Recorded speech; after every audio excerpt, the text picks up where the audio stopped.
Alden Richards at Catherine Bernardo, unseen footage na sweet sa isa't isa, sila na ba?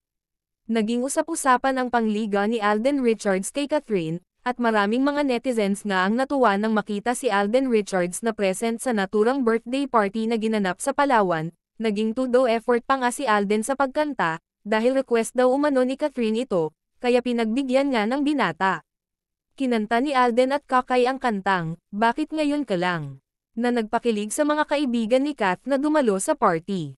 Samantala, sa isang birthday party naman na ginawang surprise ng magulang ni Catherine, ay naging sintro si Alden sa pagdating nito, at kuhan din ang mga sweetness ng dalawa, na tila nagpapahiwatig na sila na. Narito ang buong unseen footage ng dalawa.